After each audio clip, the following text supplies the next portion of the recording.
Either you're a single mother, you're African American. The answer is absolutely not.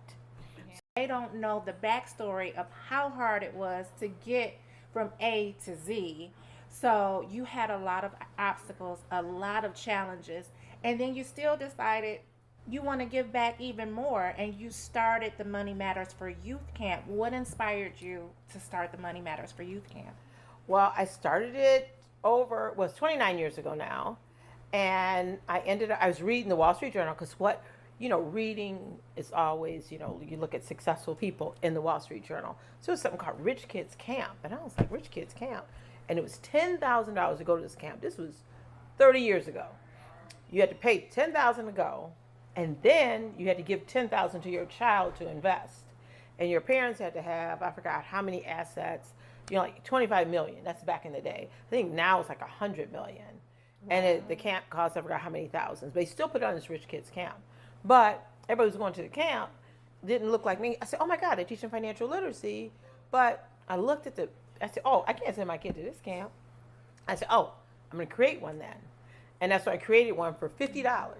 And with that $50 people paid, I bought a $50 savings bonds because I knew how to buy savings bonds. So I ended up, the place where Bass Blue is right now is exactly where I started the camp.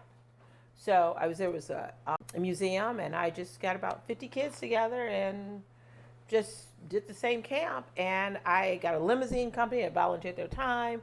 They rode my kids around in limousines. We ate downtown. We taught them etiquette because the people at Miss M was working at this place where Bass Blue is, teaching etiquette. So I said, can we partner? Collaboration is everything. So I just partnered with people and said, can you teach them history? Can you teach them etiquette? Can you teach them this? And now everybody that was in that first cohort, every single one of them are beyond successful. Every single one. I mean, you talk about the largest African American female VC firm, MoneyCamp. Amazing.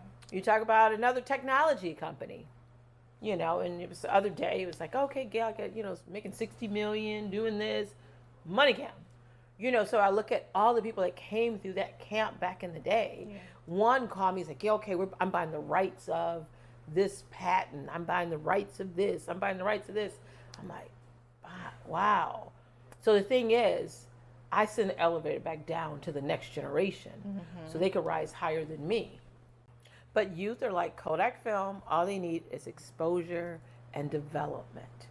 That's exactly what they need. Absolutely.